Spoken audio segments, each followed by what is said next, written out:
Okay, guys, welcome to the Foreclosures Daily webinar presentation with Tom Krol talking about the art of wholesaling tonight. Before we get started with Tom, there's a couple of things I want to go over. We're going to be doing Q&A throughout the entire call. So if you look at your Zoom toolbar, you should have a Q&A, a little icon, and it says Q&A underneath of it. And just click on Q&A and ask questions during the whole call. In fact, let's just go ahead and test that out. Say yes if you can hear me. So you just click on Q&A throughout the whole call, send in questions at the whole entire time, and Tom's going to be opening up to Q&A in the very end. Okay, I see yes, Jose, yes, Barry, thank you guys for putting that out there. So we'll go ahead and get started.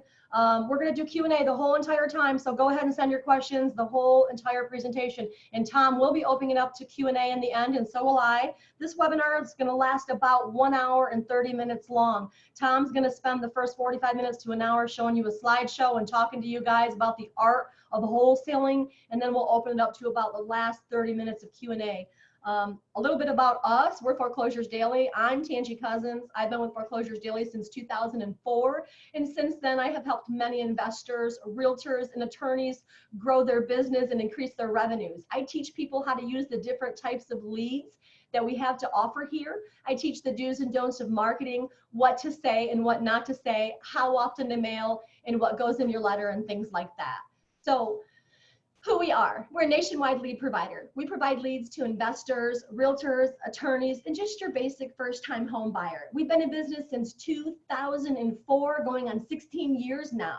And since then, we have been the internet's number one destination for the most detailed, timely, and accurate information. How we are different, and all of our leads are real estate attached. What that means is if 300 people file probate or divorce in 1 week and only 15 have property, we're the only company I have found that will give you leads weekly and fresh with real estate. Other companies tend to be quarterly, so they're 3 months behind and they're not farming for property. That's important. Cheap leads are very expensive, you guys. Most companies that we found are quarterly and they're not farming for property. We understand the importance of having fresh data. And here's some of the leads that we offer, and then we'll go ahead and get on with Tom Krol in just a few moments here. We do things like probates, pre-probates, absentee owners, inheritance, divorce, tax slates, auctions, list pendants, cash buyers, code violations, evictions, distressed homeowners. We can customize your leads for you too. So if you want, let's say, 10,000 owners who are 60 years old or above, who fit a certain income criteria and have like 60 to 80% equity. I mean, we can do that too. We can also do unknown equity. So there's a lot of different types of things that we can offer you guys.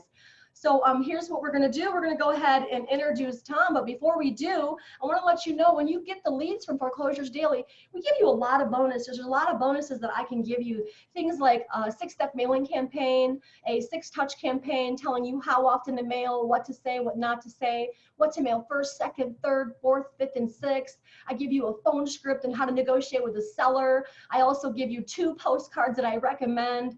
I also give you a letter that I recommend. You're also going to get a letter to send to the attorney expressing interest in the said property and a phone script on how to talk to the attorney, several links for marketing companies to get discounted rates. In other words, I got a link with a marketing company that can get your postcard sent for only 38 cents, letters sent for 64, and yes, that's with postage. So what I'd like to do is I'd like to go ahead and introduce the #1 nationwide wholesaling coach, the Rhino Tribe Master, Tom Krol. Welcome. Thank you so much for joining us today, Tom, and I'm going to let you take it from here. Hey, Tangi, thank you for that awesome introduction. I'm sure appreciative to be on your show here. So thank you for having me. I'm going to see if I can figure out how to share this screen. Hopefully you guys are seeing the screen here. I can see your screen, Tom, and I see that you're putting it on presentation mode here in just a moment. I'm trying. All right, I see it. Terrific. Well, Tangi, it's good to hear from you. Thank you so much for that awesome introduction. And thank you guys for attending this webinar. This is the no fluff, no BS zone. I'm going to get right to the meat and potatoes of exactly how I wholesale and what wholesaling is. We are going to keep it super simple. So if you are just getting started in this amazing channel here of wholesaling and what it is and real estate investing, and you're excited, but you're nervous and you don't know how to get started, we are going to cut through all the fat and all the BS. I am not here to waste your time. There is nothing for sale at all, so you can put your credit cards away. This isn't a sales pitch or sideways sales letter or upside down sizzle funnel clickbait, whatever they call all that funny stuff. I am only going to give you exactly what you need to do a deal. My goal here is tonight is I want you to take notes, and I want you to take massive imperfect action, and I'm going to show you how to do a deal.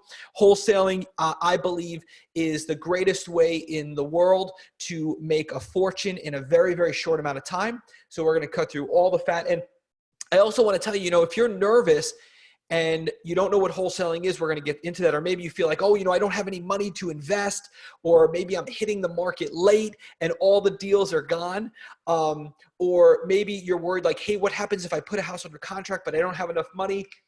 I want to put all of your worries to ease. Wholesaling is simple, simple, simple. It's not easy. You're going to get a ton of rejection, but it's simple. So I really am excited to share this with you. So, okay, so let's start right now. By the way, my name is Tom Krol. So good to meet everybody. And let's start with what is wholesaling. This is the number one biggest question, right? There's a lot of different definitions out there, and a lot of people believe it has to do with assigning a contract. Here's what wholesaling is. Wholesaling is the art of consistently finding discounted properties. That's it. That's it. If you can get good at finding discounted properties, you can find financial freedom very quickly. I started when I was 33 years old. I'm now 40 years old, and I have done more deals than I can count. This last month, well, now it's October, but in August, we did $137,000 in assignments. I am going to show you exactly how I did that step by step. I'm going to give you everything. So stand by. We're going to start at about 50,000 feet about what wholesaling is and how all of this happened. And then we're going to deep dive into the details. What is wholesaling? Wholesaling is an exchange of goods and services. And here's what it is. You are going to provide the homeowner with speed and convenience, and they are going to give you a low price. That's all. It's a pawn shop. It has nothing to do with real estate. I'm going to say that again. Wholesaling has nothing to do with real estate. It's a pawn shop. If houses or if televisions or VCRs or watches or jewelry tomorrow were more valuable and more desirable than houses, we would just switch our model from houses to watches or televisions or jewelry or whatever. It doesn't make a difference. That's what wholesaling is. It's an exchange of speed and convenience for a low price, exactly like a pawn shop. And if you treat it that way, you won't just do your first deal, but you'll do deal after deal after deal after deal without you, because it's simple. It's a McDonald's, and that's what we're after. It has nothing to do with the exit strategy. Every single good deal, whether you are Donald Trump or Robert Kiyosaki or Dave Ramsey, because I was just listening to his podcast, and Dave Ramsey started out as a wholesaler. I just heard this. If you go to my Facebook page, my personal page on Facebook, and follow me, you'll see one of my posts recently was the actual episode that Dave Ramsey talked about that. I didn't even know that till just recently. I love it. So wholesaling truly is a way to become very wealthy in a very short amount of time. There's no such thing as competition, only collaboration. And my biggest message for you tonight is do not overcomplicate this simple, simple business. Guys, I got a 990 on my SAT. I didn't make it out of college. I went to 1 year, and then I got booted from college. I could tell you right now, if I can do this, you can do this. Last year, we did over $1 million in assignments. In August, I did over $100,000. It's incredible. So if I can do this, you can do this. Let's get started right now. So first of all, when I started, I had been fired from a job, and I called my brother and I said, I'm fired from my job. What should I do? I was in lawn care, and he said, get into wholesaling right now. I don't care what you're going to do, just do it. Wholesaling is amazing. And I said, no, it's not going to work. I said, you're in California where the houses are so expensive and there's so many houses. And I live in a little tiny city in Florida. The houses there are less houses and they're way cheaper.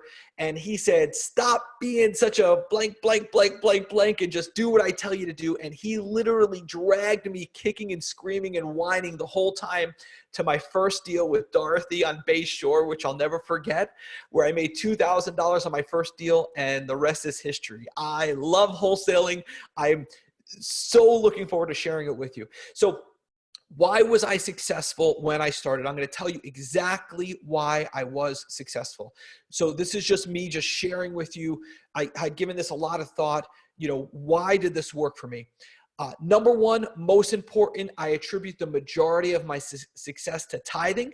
So hopefully that's going to weed out some people right now who are like, oh, I don't believe in that. So they could stop the podcast. They could stop the webinar right now. I 100% believe in tithing. I believe that God's word is true and real and it works. Malachi chapter 3, verse 8, if you're not tithing, you're stealing from God. And here's the thing, guys, if you want to just supernaturally bless your business and have everything overflow, tithing is the way to do it. So every penny that you make, tithe it to wherever you're getting your spiritual food. It works. It's absolute. It's the only thing that I'm going to everything else I share with you tonight, it might work, it might not work, depending on how hard you work it. This is 100% a guarantee. Tithing works. So I would definitely, if that's the only thing you take from this, start it right now. The other thing that I started right away is when I was in lawn care and I was struggling, I was noticing who I was spending my time with. And I want to let you know, guys, I forgot to say this in the beginning. There's going to be a big Q&A section in the back here. So if you have any questions while I'm going through these slides, write them down and I will get to every single one, or as many as I can. Number one, a lot of people, Jim Rohn, he says you're the average of the 5 people you spend the most time with. This is so true. I want you to really hear this. Trying to not be influenced by people that you spend time with is like trying to go swimming without getting wet. It doesn't work. It does not work. So this is a 2-part process from Jim Rohn. Number one, what I would do and what I did, which works, is identify the top 5 people who are definitely not where you want to be. That's number one, absolutely most important. And number 2 is identify 5 people who are exactly where you want to be. And just simply start spending more of your time with the people who are already at the destination you want to spend. I know this is common advice. You probably heard it 100 times. I cannot tell you I can't stress this enough. It is so important. Let's not beat a dead horse. This works. Number 3 is have an attitude of progress, not perfection. I'm speaking right now to the engineers. I'm speaking right now to the CPAs, the lawyers, the doctors, the bookkeepers. I'm talking to the people, the organized people who, if I walk into your office, everything has a place. Being a perfectionist in this business is a killer. Progress, not perfection, massive imperfect action. Whoever gets the most results wins. So I'm going to teach you how to seek discomfort, go out there, even if you don't know what you're doing, and just go and take massive action. We're going to talk more about that in a minute. The other thing that's really important is I made this a top priority.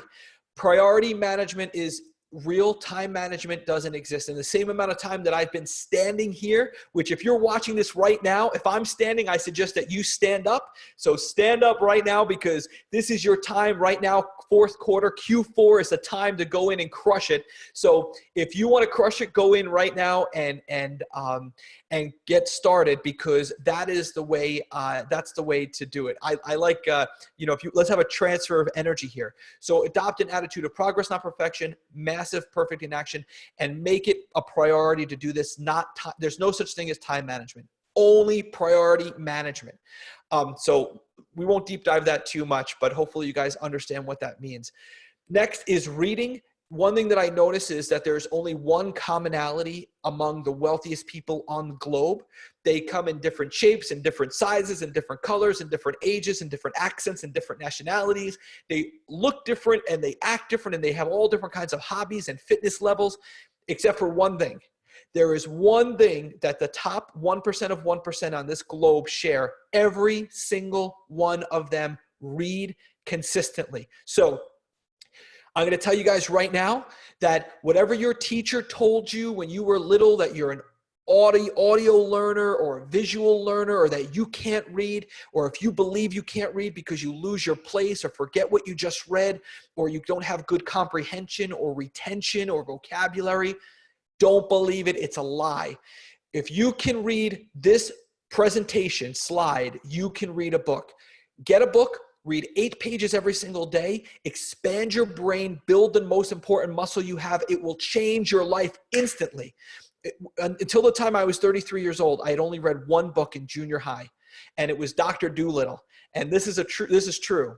And I am telling you guys, when I started reading and I noticed that all of the people that I was following that I wanted to be like, they all had $1 million homes, and every $1 million home has a library. There's a reason that every $1 million home has a library. Get a book, read it. 8 pages a day, use discipline. I'm telling you, it will change your life. The other thing was my journaling. I started to write down every day. Just start with 1 sentence a day about what you did. Hey, spent the day with my daughter, had a great adventure, took her to the mall, had a lot of fun. Date it every day, 1 sentence. I can't tell you how important that is. Finally, my mentor was my brother. There were 3 reasons why I was successful with my brother. Number 1 is I trusted him. I knew he was a millionaire. I knew I wanted to be a millionaire. I knew that he had my best intentions at heart. Number 2 is that I trusted myself. You know, when there's a point of failure, one of the biggest points of failure is people, they say, well, the mentor is good and the program's good, but I don't know if I can do it. You know, I'm less than, I'm not good at something. I'm not good enough at something. I'm not smart enough. I'm not fit enough. I'm not tall enough. I'm not young enough, whatever it is. You know, I don't have enough money. Find somebody you trust and learn from them. Number 2 is trust yourself. And number 3 is a lot of times the point of failure is the programming. They'll say, oh, you know, well, Tom is good and I can do it. But, you know, people don't really sell their home for, you know, 40, 50, 60 cents on the dollar. That's not really possible, right? So if you're dealing with any of those problems of who you're learning from, or whether or not you can do it, or whether or not wholesaling really works, answer those objections before you deep dive this, because those little voices in the back of your head that are saying, yeah, I don't really trust that I can do it, or I don't really trust this person, or I don't really trust that wholesaling works. Later on, those little seeds will grow into huge trees that'll just kill any chance you have of doing this. I also want to talk about education, guys, just real quick. Education, number 1 reason new wholesalers fail. And the reason is that what a lot of new wholesalers do is they say, you know, I'll put a property under contract when I have the right paperwork, when I find a title company, when I have enough money, when I know how to evaluate a house, when, and they're just constantly learning. Right now is the time to stop learning and start earning. Whoever gets the most results wins. That's it. Whoever gets the most results win, because your education comes from your results. This is where we go back into massive imperfect action. So guys, we're going to deep dive this in a minute about how to wholesale. But before we do, I want you to get these basic concepts of why I was successful. A simple guy like me who was doing lawn care and who, you know, and I've had some success in my life, but for the most part, I've been fired from every job I've ever had. I basically got kicked out of college and I got a 990 on my SAT. So I just really want to encourage you that it's sometimes these fundamental things that we think we know, but we're not doing, that if you do, have such profound and significant advancement for you that you can implement tonight. Remember what Tony Robbins teaches us, guys, that decisions are made in an instant. Right? So education comes from, and Robert Kiyosaki taught me this. He said, if you're not rich yet, it's because you haven't made enough mistakes yet. Robert is a rock star, and he's absolutely right. And the way we do wholesaling and the way I want you to approach it is this: get some instruction, take some massive action. The result you're going to get is your education. What a lot of people do is they take the education and they move it to the front. And they say, I'm not going to do anything until I learn everything. That is a huge mistake. Again, that's where your bookkeepers, CPAs, lawyers, doctors, attorneys, and engineers out there. That's something I know you guys sometimes struggle with. Guys, one commonality that I see between, I'm very fortunate. I get to spend time with people who are worth hundreds of millions of dollars. And then I have sometimes like new students who come in who are just starting out and they're struggling. But one thing I always see is that when you're around people who are struggling, they're always constantly making fun of attorneys. You never see attorney jokes when you are with the ultra wealthy. The ultra wealthy, if we're all rhinos, they have eagles, legal eagles on their team who they respect and they consult with and they work with. So lawyers are so important in this business. Get a good one. Make sure he or she is in the real estate business in the state where you're going to be doing transactions. It'll be the best $300 or $400 you've ever spent to retain attorney or pay attorney for advice. When you get started in wholesaling, if you're serious about wholesaling, get a good attorney, get some contracts, let them edit them, say, hey, they're going to tell you, hey, here's what you can do, here's what you can't do. If you're going to advertise a contract for sale, you can't do this, or you're good. And we're going to get into that, but just make sure you have an attorney, guys. Don't be like the struggling masses who come up with attorney jokes. Attorneys are some of my favorite people. I love them. They're necessary. They're your team, and you're going to come to appreciate them. So no more attorney jokes. Get a good attorney. Especially the ones who know the regulators. They're going to tell you exactly what you can and can't do, and it'll be a huge benefit. Okay, now that we're done with all that, let's get to the meat and potatoes. Don't overcomplicate this simple business, guys. Wholesaling is the art of consistently finding discounted properties. So what I want you to consider is this. When you are going through this and you are saying, okay, what do I do next and how do I attack this? What I want you to consider is maintain a McDonald's style business and a McDonald's style approach. One way to find a home, one way to buy it, and one way to sell it. Now, with wholesaling, in some states, what you can do is you can put a house under contract and you can assign it. So I don't want you to get too caught up on the words here. But let's talk about one way to find a home. If you speak to struggling wholesalers and you say, you talk to a wholesaler who's not really making a lot of money and they're trying, and ask them, go to a RIA meeting and say, well, how are you finding sellers? This is what they're going to tell you. Well, I'm handwriting some letters. I also put out some bandit signs. I drove for dollars. I did some door knocking. I did a little bit of PPC. I designed a logo. I have a business card and a website. And I also am going to do, some SEO work. If you speak to a wholesaler who is making $50,000 a month and you say, how are you finding your properties? They're going to say, oh, I do this one marketing channel and I totally dominate it in my territory and now it's delegated to somebody else and I'm looking at a second or third marketing channel. So here's what I want to tell you. All of your strength, all of your intuition and power, it comes from laser focusing on one thing. When it comes to marketing, dominate one channel. Don't dilute your efforts by sticking your toe in multiple channels. That's what struggling people do. Instead, pick a channel, dominate it, figure out how to work it, get it to work, make it work, or abandon it if it stinks, but don't drag on with 8 or 9 or 10 channels. Same thing with whatever your procedure is to acquire a property or put it under contract, and the same thing to either sell that contract or to sell the home.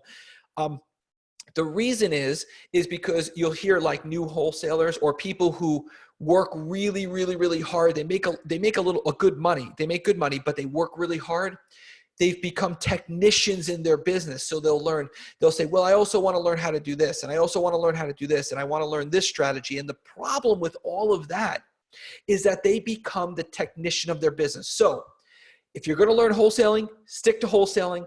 Find one way to find people who are trying to sell their home at a discount. Find one way to acquire the property or to the contract, and then find one way to sell the property or the contract. That's it.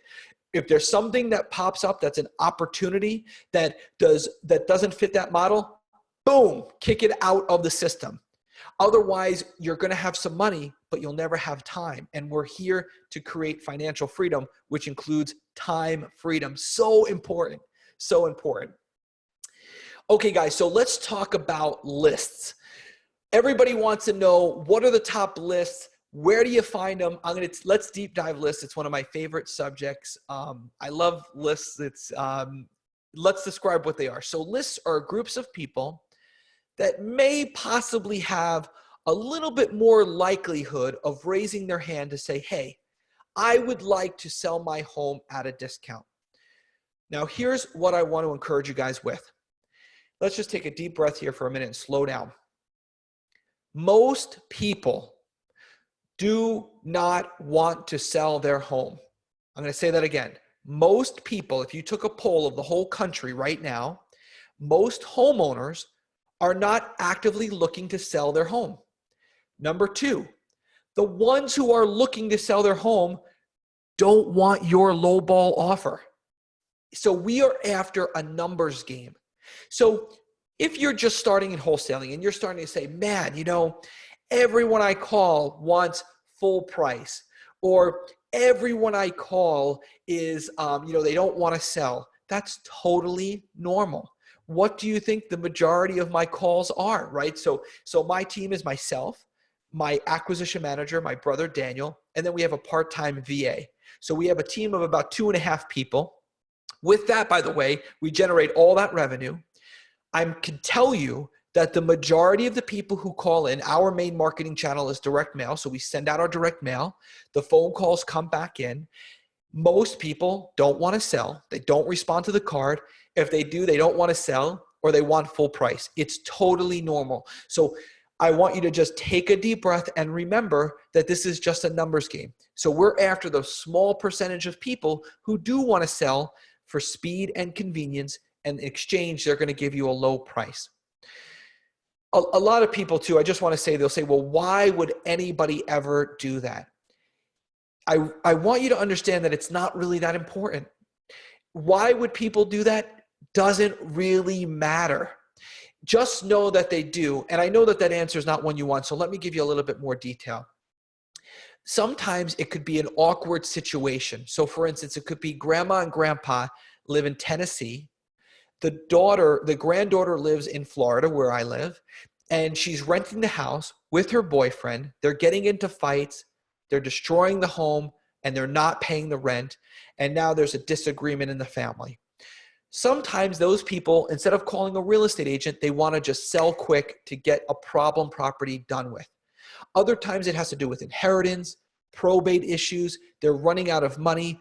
They're upside down on the property. There's all sorts of reasons why people want to sell quickly at a discount. Sometimes it's that they're moving.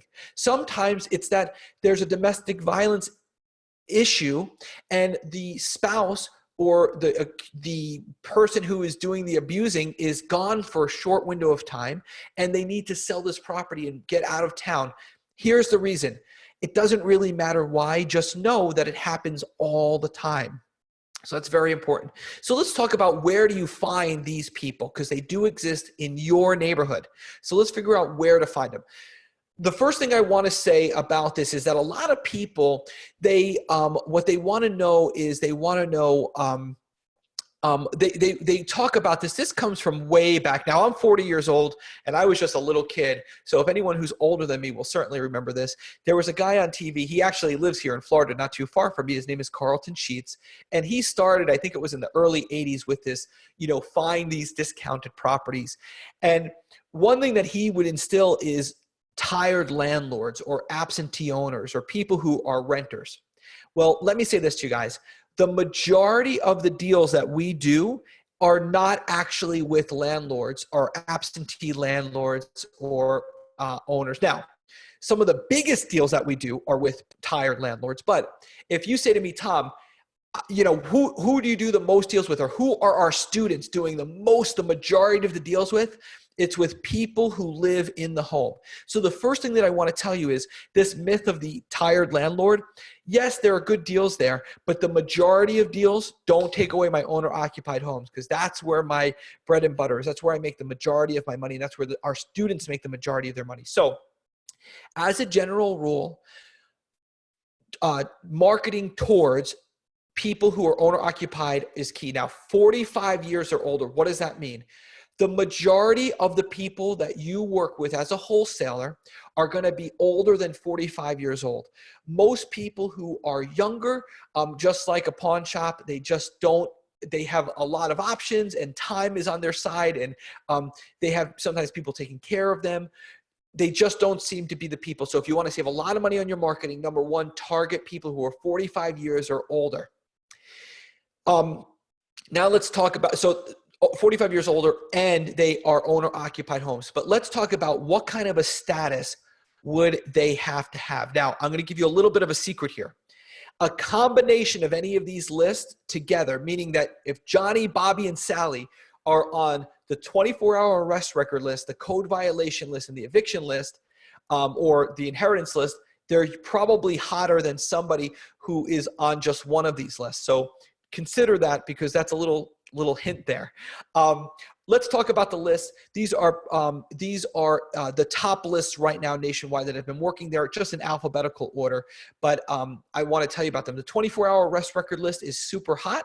These are people who have been recently arrested. Now, what's really good about this list, and I'm going to show you how to pull it, is it's difficult to pull. So every county, township, municipality, and city kind of posts this information differently. Some of them post it once a week, once a day. Sometimes they go back, sometimes they don't. Sometimes the record pops up and then disappears. Sometimes you have to get it manually. Sometimes it's online. Here's the secret, guys. This is so important. I'm going to ring the victory bell for this one. You ready? Here we go. That's the original victory bell, by the way. So let me give you some victory bell advice right now. If any of these lists are difficult to get, they are more valuable than if they're easy to get. That's a general rule. So if you're finding that you're having a very hard time acquiring a list, don't stop. Keep working on it. Go get coffee and donuts and bring it to the county office every morning. Whatever you've got to do, that could be a $400,000 or $500,000 list. So fight for it. So I want to give you that advice. So the 24-hour arrest record, what you simply do is you find out where it is. You pull it every day. You get the address of where the person who was arrested lives. You look that address up on the property appraiser page. And what you do is you send your marketing. If it's direct mail, that's great. If not, maybe you're doing cold calling. Maybe you're doing door knocking. But what you do is you find the owners of that property and you market to the owners, not to the person who was arrested, unless that was the owner, to the person who owns the home. Very often you'll find with wholesaling, the homeowner is different, so that's fine. On the arrest record, you'll find that a lot of those are landlord deals. So find the people who've been arrested, find out what their home address is, and then send that owner a marketing, whatever your marketing is. That's number one. Number two, and we're going to talk about how to actually close that deal on the next slide. Code violation list. I'll tell you something really interesting about the code violation list. Don't worry about the violation. So it doesn't matter what the violation is for. If they have received a violation, it's a good indication that something's going on in the property. Send them your marketing. The other thing that we have found that's very curious about the code violation list is the closed violations list is usually hotter than the open. So if you go to the county or the city and you say, I want your violations list, and you see there's 300 violations and 150 are closed and have been remedied and 150 are openly active, market to both, not just the open, because very often we get more deals on the closed than on the open. So hopefully that makes sense to you guys. And don't worry about the type of violation. It could be anything. Next is the eviction list. These are landlords who are currently evicting the tenants. And what should actually be on here that's not is the eviction list is at the county or the city, so you can get that there. That's usually a difficult list to get, so work hard to get that one and get it every day. And also garage sales. The garage sale list I always list with the eviction list, and the reason is because very often the garage sale is a tenant that is selling everything and skipping town. They just sold the appliances, they're not paying the rent, and they're moving immediately, so they have a garage sale. So when your marketing hits that homeowner, it's right at the same time they just found out that the tenant sold everything and is leaving the property. Such a good indicator of a person who wants to sell at a discount, so consider that. Next is inheritance, probate, and pre-probate. You guys, for probate and pre-probate, I've been using the host of this webinar, Tangi Cousins, for I don't even know how many years now. Absolutely stellar. A lot of people say to me, well, what does pre-probate mean? I always give the same answer. I have no idea because I don't. All I know is it makes me a lot of money. So I love the leads that come in from Tangi. She's a total rock star. I've been working directly with Tangi for years. And I'm, by the way, not just saying that because Tangi is hosting this webinar. This is my presentation I give wherever I speak, which I don't speak often, but when I do, this is the presentation I give. I always talk about Tangi. She's honest, hardworking. Her leads are smoking hot, so definitely a good list to get. Inheritance also is a rock star list for us. Tax delinquent, if anybody has done any research on wholesaling, they've heard of the tax delinquent list. 2 or more years behind on your taxes, your property taxes, is a massive sign that there's somebody out there saying, hey, I'm having a problem, I need help. And remember, guys, that's what wholesaling is all about. You're problem solvers. It has nothing to do with real estate. Do not make wholesaling about real estate. Real estate is to like wholesaling like what food is to McDonald's. Like, yes, it's there, but that's not really the main driver, right? You're not going to a 5-star restaurant. So solve the problem. People are hungry. They go to McDonald's and they get a solution quickly. That's what you do. You're a pawn shop. You're McDonald's. So tax delinquent is cool. The other one that is really, really good, I got from Todd Toback and Alex Youngblood almost at the same time, was unknown equity, unknown sale date, consistently one of our top producing lists.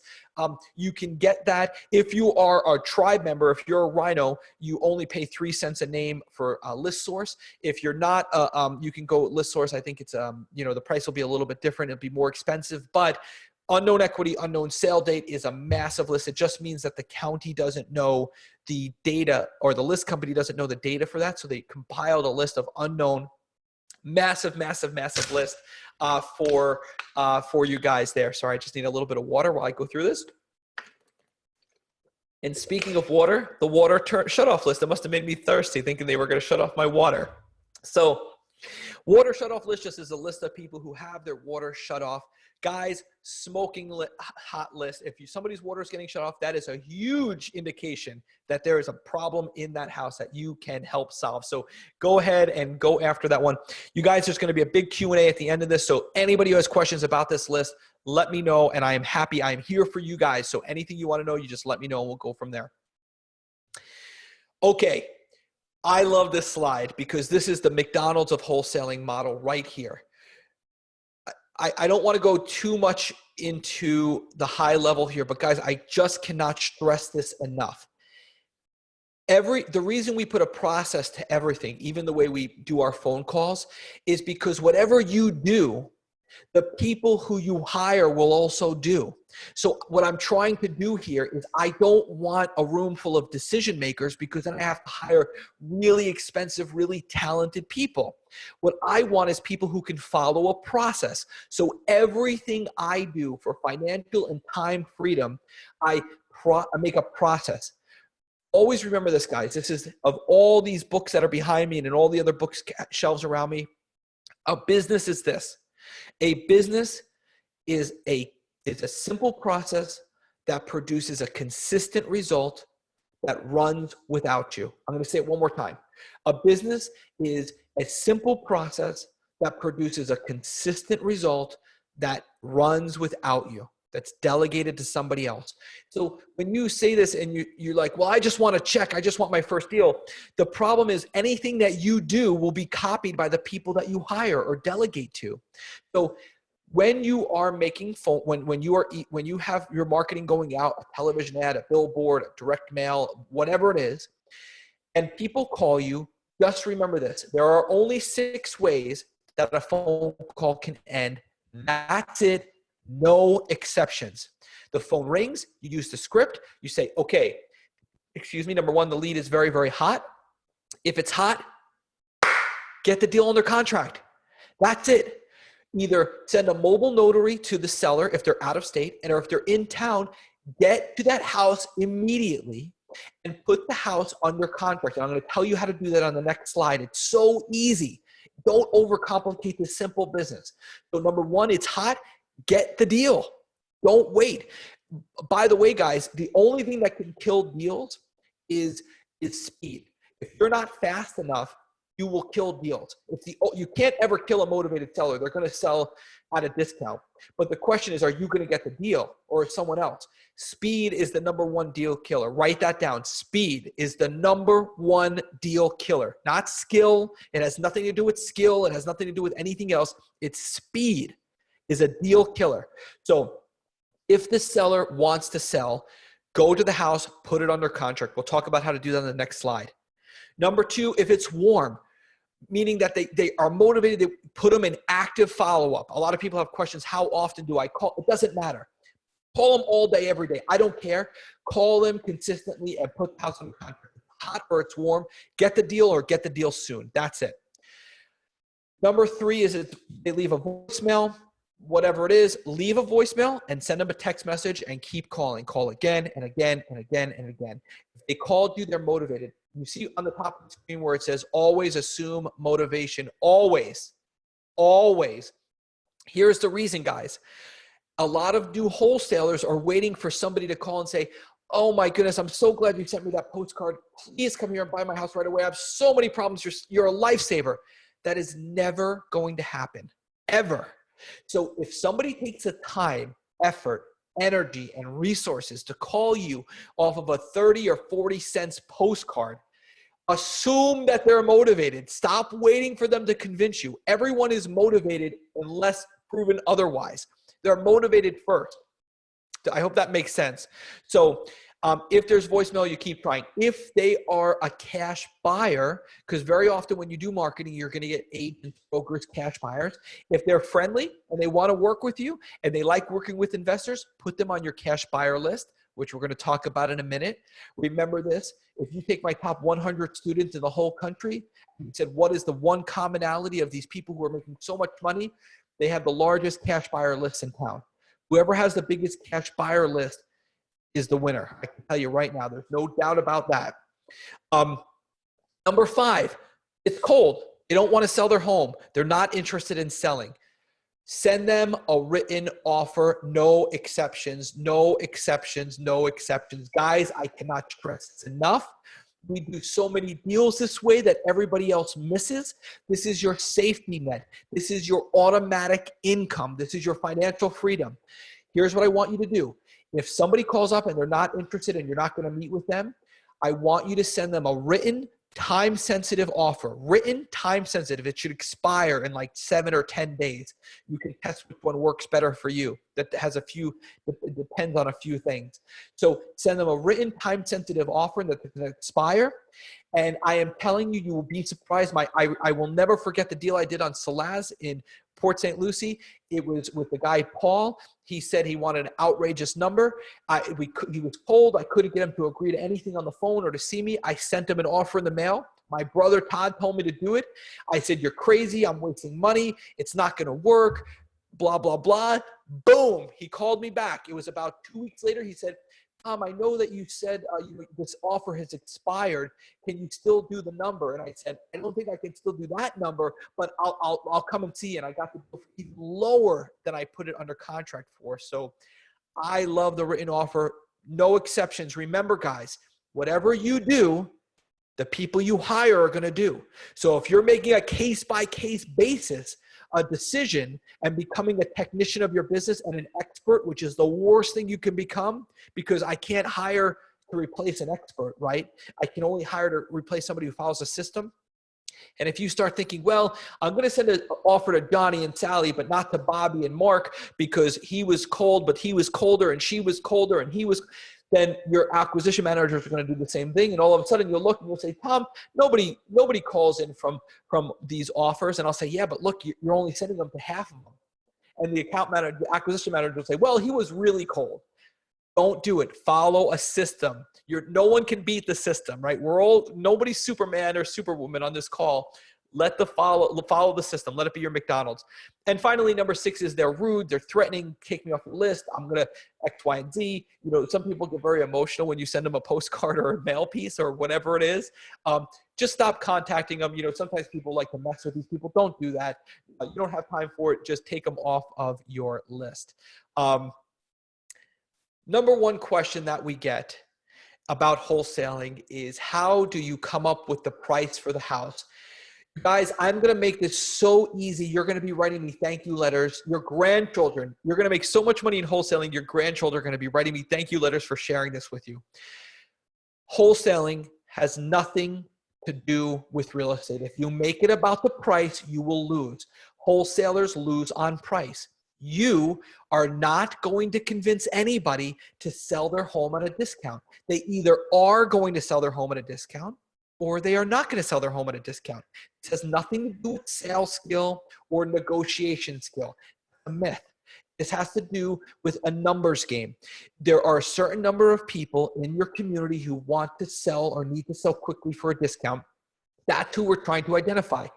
If you make this about price, if you're a race car driver and I tell you not to drive into the wall, and the whole time you're looking at that wall, you're going to drive right into it. We do not win on price. So don't make wholesaling about price, because you will lose every single time. And the way you do that is just tell your sellers, I'm not going to be your highest and best offer. Have you considered listing with a real estate agent?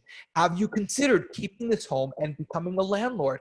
Why are you selling this property? This is a nice property in nice condition, in a nice neighborhood. You can list this with an agent. I know this sounds like crazy, but when you practice brutal honesty with your sellers, you will have amazing results. So here's what I'm going to tell you on how to come up with an offer. Number one, here's what I want you to consider. Don't think that you don't know what the value of a home is. Everyone in America does. There's a website. It's called Zillow. Some people like Realtor.com. It tells you what the price is worth. Now, the most important thing is, the only number we care about is current market value. What is the house worth right now? Whatever you do, do not use ARV. If you are a rhino and you're watching this, you already know what ARV stands for. And ARV stands for Assumptions Reduce Victories. Write that down. ARV stands for Assumptions Reduce Victories. Nobody cares what a brand new wholesaler thinks the ARV of a property is. The reason is because ARV requires you, number one, to know what it's going to cost to build the property back up and rehab it, which I have no idea of, and I've done hundreds and hundreds and hundreds and hundreds and hundreds and hundreds of deals. And if you haven't done any deals, you definitely don't know, and that's okay, right? That's okay. So here's the deal. Number one, it starts in your belly. When you feel like you're a little bit too low and you're embarrassed to tell your number to the seller, start there. That's a great place to start. The other thing I want you to consider is this. If you're new to wholesaling and you say, man, Tom, there's no comps. I just don't really know what the home is. Just use your best guess. Always put a home under contract that you think is a good number to buy it at. So you never want to trick a homeowner. You never want to put a property under contract too high and then try to trick them and then later on lower it. You never want to do that. But what I mean is, if you're a new real estate investor, if you ask older real estate investors with a lot of experience, they'll tell you their first few deals, they really messed up, and that's okay. Progress, not perfection. Massive imperfect action. So if you think that the home is a really, really good deal at $65,000, put it under contract at $65,000. Here's the reason. What happens if you're wrong? What is the big consequence if you are wrong about your price? See, if you have speed and you put the house under contract at what you believe at the time is a good number, right? Instead of like, I'll do some research and get back to you, which we're not doing. If you're on this webinar, you don't do that, right? If you put it under contract and you're wrong, and you speak to some real estate investors with a lot of cash and they say, oh no, Tabitha, you're wrong. This is way too high for this reason, this reason, and this reason. You simply call the seller and this is what you say. Hey, Mr. Seller, it's Tabitha. How are you? Good, good, good. Listen, I know we're supposed to close on the house next week, but I took a second look at the numbers and I have to cancel the contract. Where should I send the cancellation agreement to? Through the property address or the mailing address? And then don't say a word. Let them speak next. Almost all the time, if there's equity in the home, what they're going to say is, well, what can you do it for? And you just, now that you know the number, you just get it at the new number. That's it. So please do not let valuations be a showstopper for you. It's ridiculous to do that. Don't let everybody else get so wealthy when you deserve to be doing that. You're strong, you're powerful, you're independent, you have wisdom. You can do this. So now that we got all that out of the way, and by the way, I just want to say one other thing before I give you the actual method. If you were to ask 5 appraisers, agents, landlords, and rehabbers what they thought the current market, not even the ARV, which you'd get a million different answers on that, but just the current market value, they can't even agree on what it is. I guarantee you, if you asked those 20 people, what is the ARV price, right? What is the current price, or what is the ARV price? You would literally have 20 different answers. So don't worry about any of this. And the other thing is, guys, nobody cares what you think the property is worth. Nobody cares. It doesn't matter. So your opinion doesn't matter in this instance. Use your best judgment. Use your belly. Here's the method that I would suggest that you use.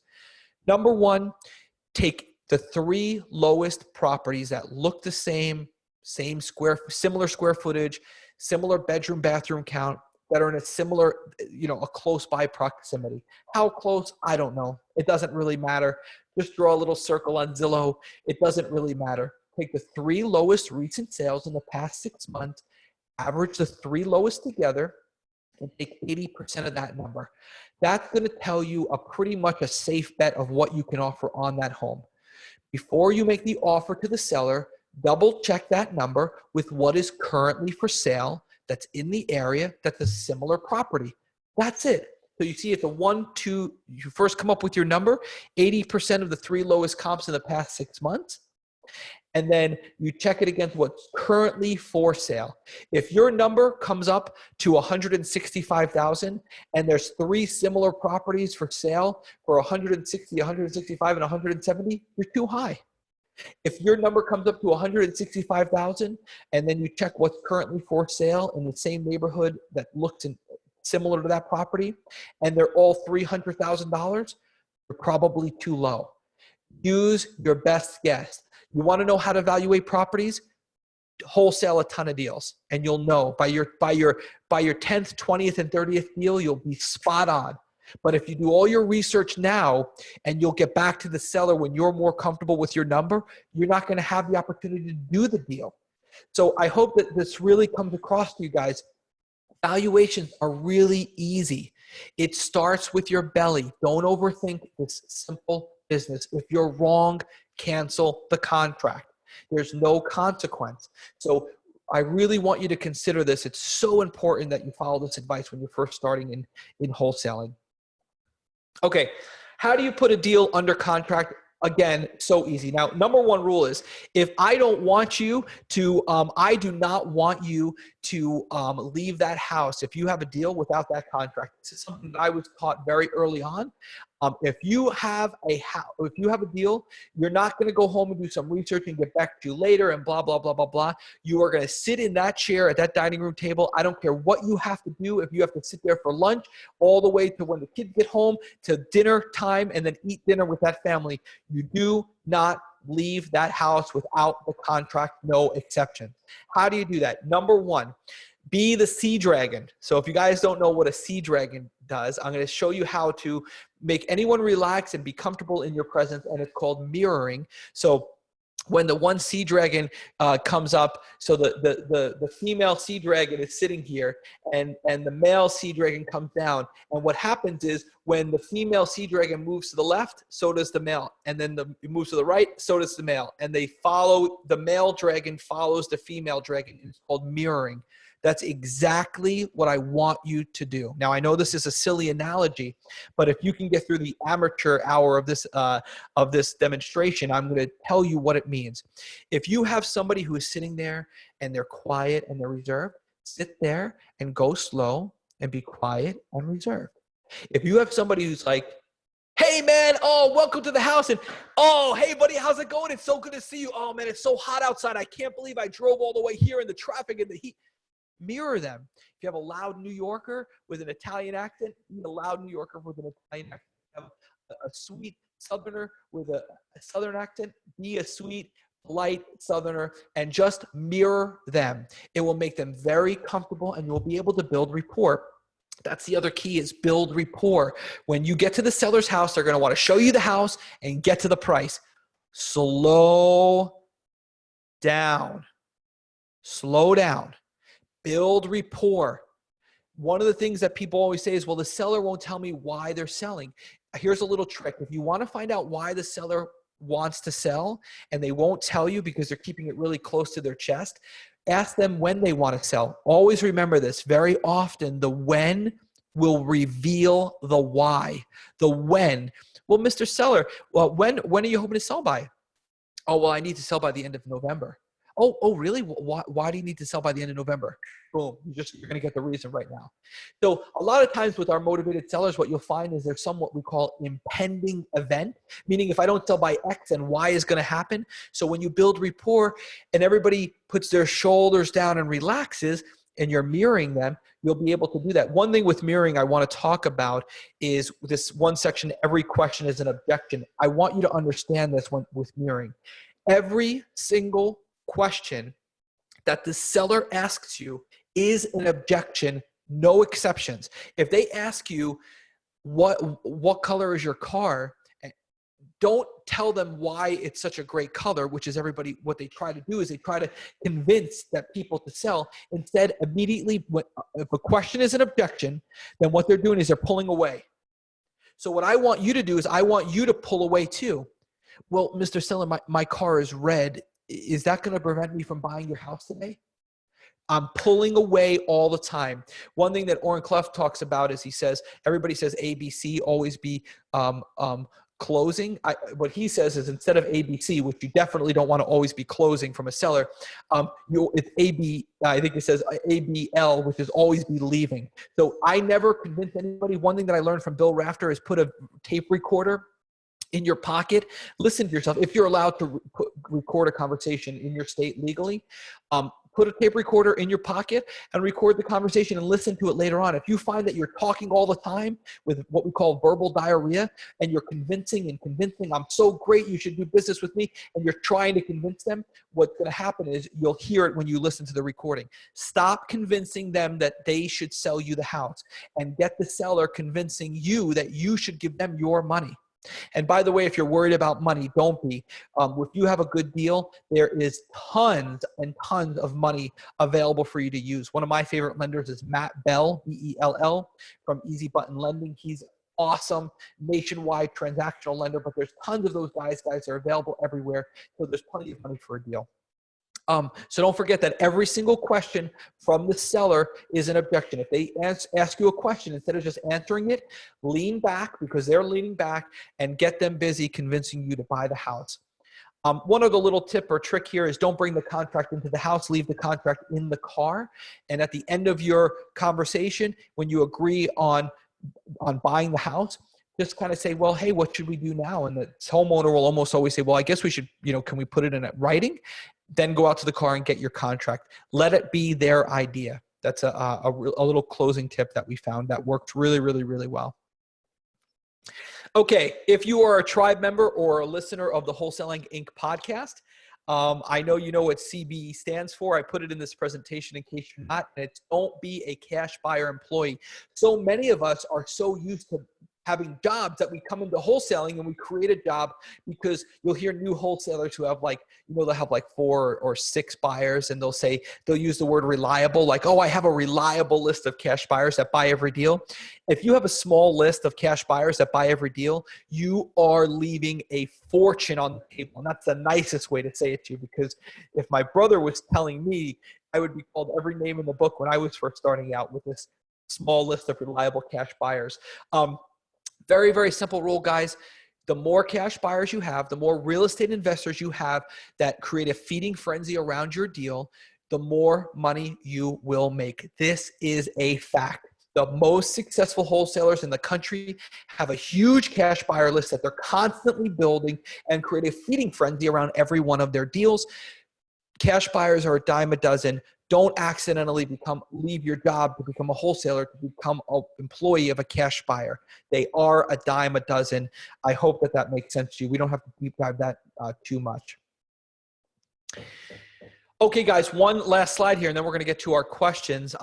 And that is, everybody wants to know, well, when I'm doing this and I'm successful, who do I hire first? Should it be my acquisition manager? No. The first thing that you want to get consistency with is your marketing and your KPIs. KPI stands for key performance indicators. Just know this, if you're on this webinar, you stink at marketing. Why? Because you're an entrepreneur. You're a visionary. Entrepreneurs and visionaries, they fly at 50,000 feet and they go really, really, really fast. They have a lot of big ideas. They're high energy. They don't like routine. They don't like the same thing every day. Guess what? Marketing and bookkeeping, or KPIs, requires a brain of a person who looks at all the details and who's really good at implementing, not just big ideas, but actually making them happen.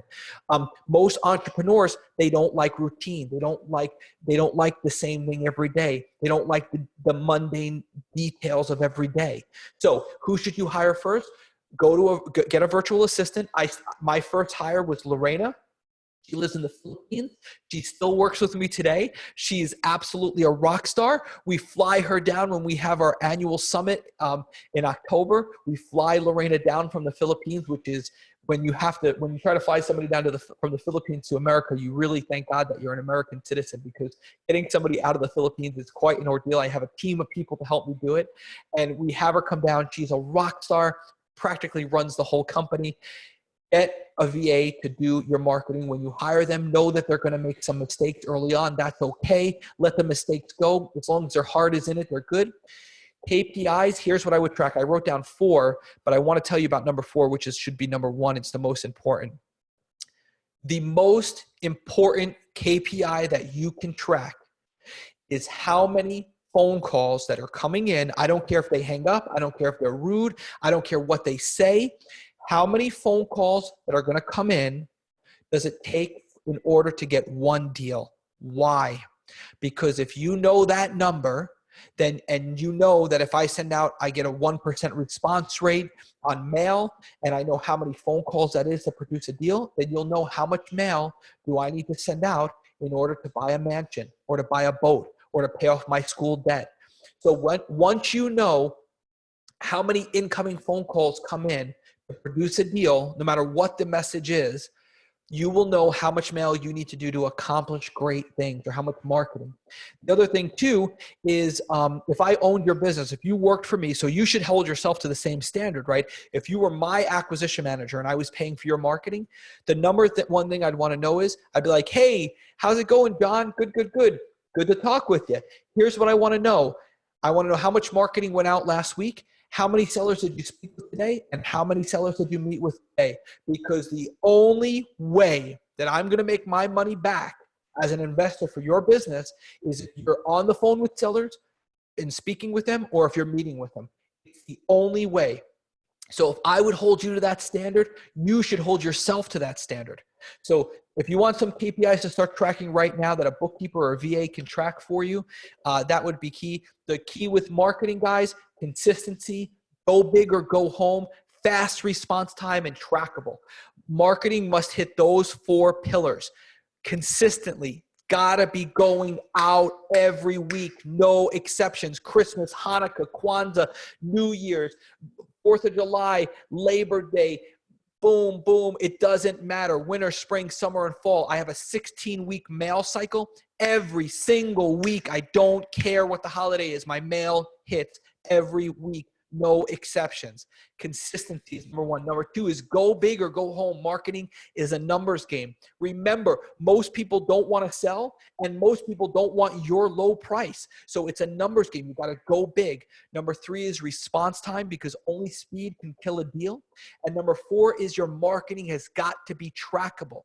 No branding. Nothing that has to do with just taking your money and then putting it into a channel that you can't track. So everything that we do is trackable when it comes to marketing. If we're running an ad in the newspaper, that ad has a unique phone number, so I know how many phone calls and deals it comes back. Consistency, large, fast response time, trackable. Those are the 4 rules of marketing, and you stink at that. If you're watching this, even if you're an engineer, a school teacher, a CPA, or a bookkeeper, or a lawyer, or a doctor, Do not do it yourself. You're a visionary. You're an entrepreneur. You might be able to do it with discipline and willpower for 3 to 4 weeks, but I want you sitting in your more powerful spot, which is passion and purpose, not discipline. Discipline and willpower will always fail you, always. But passion and purpose, man, that's a 1-2 punch that, I mean, you can't be beat. So I hope that was really, I drilled down and kept it easy for you. You guys should be able to go out and do a deal with a lot of that. You know, if you don't have the right paperwork, use a napkin. Bring the napkin to the title company, and the title company is going to say, well, we can't use a napkin, but here's the right contract. Go back to the seller and have them sign this. That is the whole secret of this business, guys. Massive imperfect action. You are strong. You're powerful. You're made in the image of God. You can do this. If I can do this, you can do this. It's simple. It will free you financially. It'll free you with your time to spend more time with your friends and family and loved ones if you want to travel. And remember, it has nothing to do with real estate, guys. I'm friends with some of the wealthiest people in the country. They don't love real estate. They love what real estate does for them. I know these people personally. They don't love to rehab a house. They love to travel, to try new cuisine, to walk in the woods, to walk on the beach, to go fishing on their boat, to spend time with their family. They don't love to go in with a hammer and nails, you know, and start rehabbing a house. So appreciate what real estate can do for you and how it can free you financially and time-wise, and don't become an expert at real estate. The people who become a real estate expert, they're very hard to delegate their business. Look at rehabbers, right?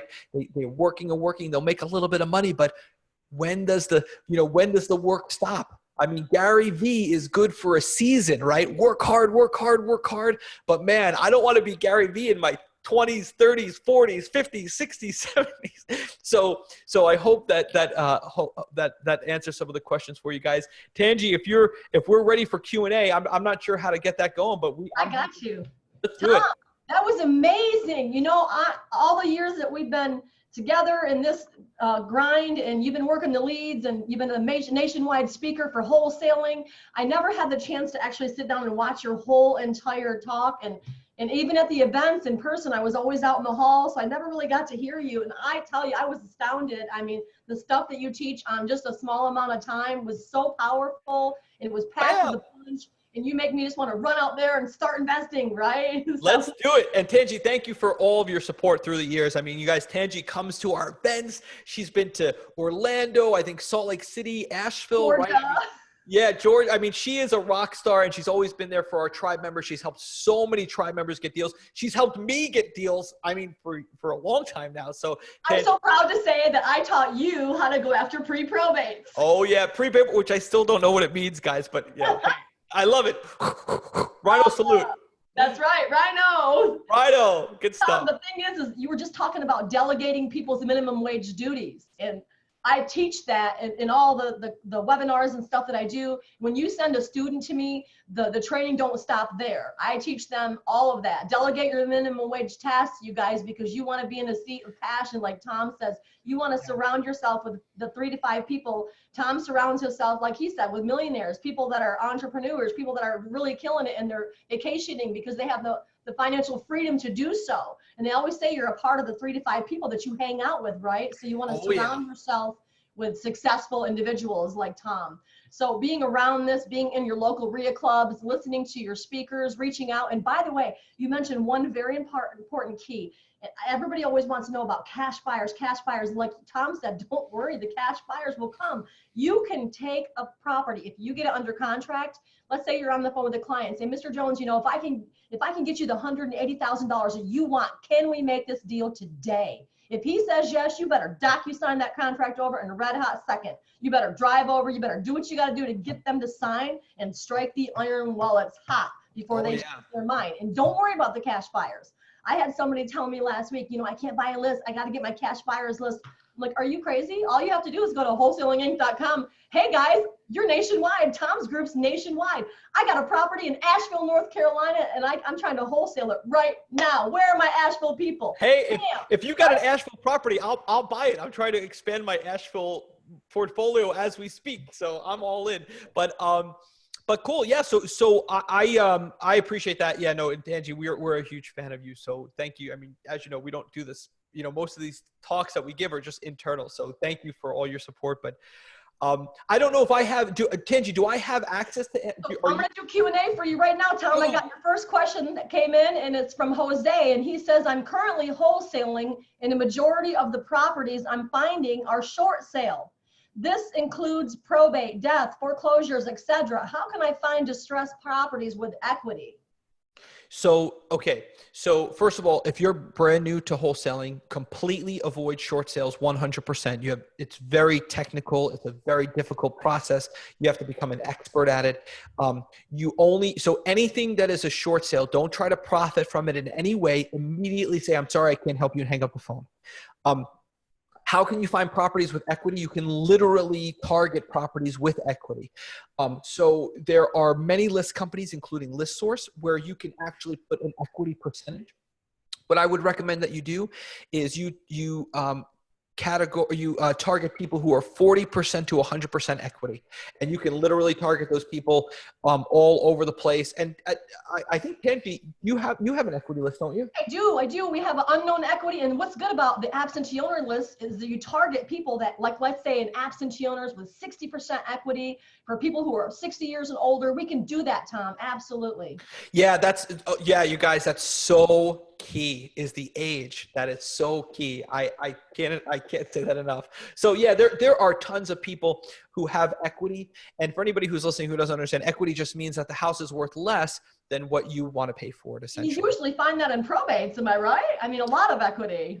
Oh yeah. Yeah. And I'm sorry, equity means the house, they owe less than the property is worth. I'm sorry, not what you want to pay for. So in probates, most people spend their lives paying off their property. So by the time they leave it to their children, there's usually a ton of equity, or they're even free and clear. Yeah, we don't have any problems with finding equity deals with probate or pre-probate. Those are usually good deals. Like, we don't have an equity issue with those at all.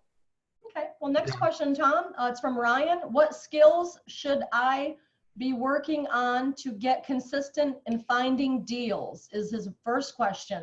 So my brother and I have been hitting the phones and working on our business, but while taking imperfect action, I want to sharpen my skills set so that I will be prepared as our business grows. So what skills should he be working on to get consistent finding deals? I'm going to tell you, Ryan, it was Ryan, Tangi? Ryan. Mm-hmm. Ryan, I'm going to tell you the answer to this question, and I'm going to blow you away here, because I'm going to tell you something. Wholesaling is easy. The problem is, Ryan, right? Let's just imagine for a minute that, Ryan, you have a little boy and a little girl. And I know this is going to sound very silly and amateurish and elementary and a little, off here, but I really want you to Ryan, just picture this, right? Because Tony Robbins, some people say, is good at motivating people, but I'm going to tell you, Tony Robbins can't hold a candle to a kidnapper. You want to meet somebody who really knows how to motivate people? Meet a kidnapper. And here's what the reason is. Sometimes when people are confused, or they have fuzzy thinking, or their priorities are mixed up, and they're like, man, I just don't have the time, money, resources, attention, I just don't have it to wholesale, or what should I do? Wholesaling is the art of finding discounted properties. If God forbid, kidnap your children, right? And I said to you, I'm driving away in a van, and I've got your two kids in the back, and I'm driving. And the ransom, Ryan, right, is that you have to find a homeowner who is willing to sell their home at a discount. That's all you have to do to get your two kids back. You would have a deal in 24 to 48 hours. I guarantee, I would bet my life on it. I'd bet my life that you would do whatever you had to do. So here's what I'm going to say. When you say, what activity should I focus on? And I know, Ryan, that this sounds silly, but I'm telling you, if there is a difference between the people who come in and they have purpose, and I've seen them go from broke to millionaire in my tribe, I can tell you it's this. Number one, it's that decision that I am going to make this happen, or I am going to die trying. And that is it. So that's number one. Then what you do is you focus on what happens is when you put yourself. You went quiet, Tom. You went quiet. Oh, we hold on. hear you, but you just went a little bit quiet. Hold on. Let me make sure I got my internet. Can you hear me now? Yeah, we can hear you. You just went away. It's like you moved away from the microphone. Okay. So what I would say to you is that whatever you are, when you have that concept of like, I'm going to do this or die trying, what happens is that all of your priorities just come into focus. So you're going to pick a channel that you feel good about, and then you're going to dominate it. So what activity should you do? Whatever channel you think is good, focus on it at the exclusion of every other channel and go all in and risk everything and make it work. Because if you treat it like you're trying to pay a ransom, it's going to work. It can't fail because you're so powerful and this is so easy that it literally cannot fail if that's the kind of attitude that you have, that I'm going to make this work and I'm going to risk everything. Like, for instance, Ryan, right? If you have a couch and a television and you're like, oh man, I want this so bad, I want a deal, but I don't have enough for marketing dollars, but you have a television and a couch, and you see how, like, if your children were kidnapped, you actually, like, yeah, you're saying you really want it, but you have a couch and a television.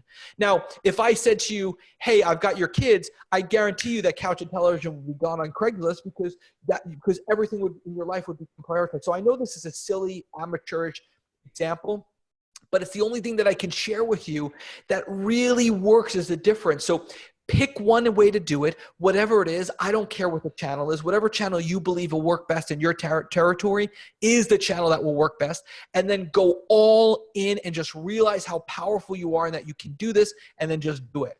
I hope that helps. That's a great metaphor, Tom, because it puts it in your face, and it's basically passion and purpose. I agree. Yeah. Okay. Next question, define pre-probates and what the marketing letters are sent for pre-probates. Do you want to answer that, Tom? Now, Tangi already knows that I have no idea what a pre-probate is, even though I use them and I'm a big fan. So Tangi, take it away, because that's not for me. A pre-probate basically means that they died last week. We verified there's real estate attached, and we give the lead to you this week. The benefit of using a pre-probate is not only will you be first at the door, but if they inherit the property via a trust, you could buy it possibly right now. Also, you can offer to help pay for their probates. I had a wholesaler do that, and he got 5 wholesale deals in 3 weeks by offering to help pay for their probates, and hooked himself up with a local attorney in Tampa, and she's closing his probates for $1,500 in less than 2 months.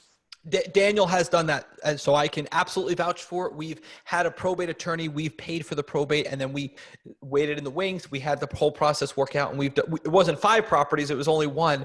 But that's awesome. So yeah, I love those. Marketing. Tom's got a very generic postcards that the rhinos are crushing it with. And by the way, that leads me to my next question: what is a rhino? Somebody's asking. Oh, so this is so amazing, guys, because to go from literally, for me personally, bankruptcy to where I am today is in such a short amount of time is amazing. And one of the things is who I was spending time with. So early on, I went to a Sean Terry conference and I met Nazar there. Anybody who knows Nazar, he's a good wholesaler in Charlotte, North Carolina, just a good friend and a good man.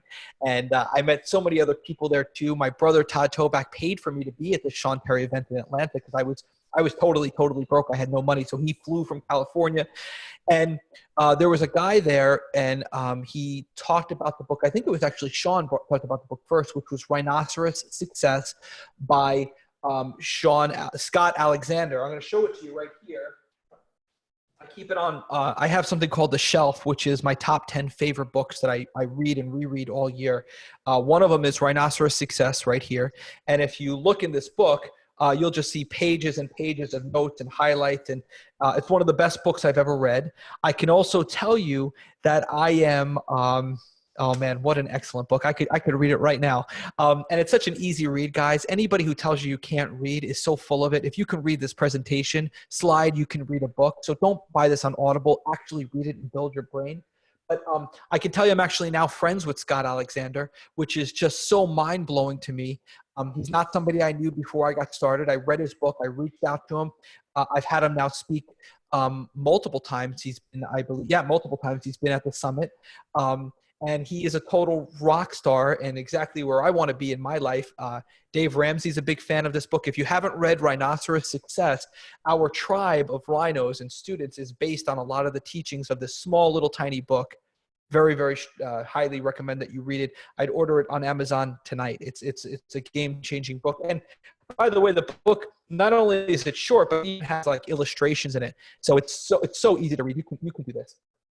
Okay, Tom, speaking of which, about your summit, how does one go to your summit, and when is your summit next? So our summit is only for students, and it's about 300 people. Actually, that's not true. One time we did allow non-students at the summit, but I don't know if we're going to do that again. But it's only for students, and the next one is next October in 2020, and that's going to be in Orlando right outside of Disney. And that's 2020 in October. I don't know if we're going to have non-students or non-tribe members attend, but it's 300 people. It fills up the minute, like literally as soon as we put it out there, it fills up. So yeah, so if you want to go, and it's all people who are crushing it. It's for wholesalers, by wholesalers. What's working right now, what's not working, what to stop doing, what to start doing. It's 3 days of intense, actionable, live phone calls and small group meetings, and the #1 wholesalers in the country from all over the country talking about everything that's working right now and what's not. It's really an amazing. Last time we had it was in Asheville, and that was at the it was at the nicest hotel. It also is not cheap. It's not expensive to attend, but we always stay at the most expensive hotel, and it was like the Heritage Inn or something. It was such a unique hotel. It was one of the best hotels I've ever been in.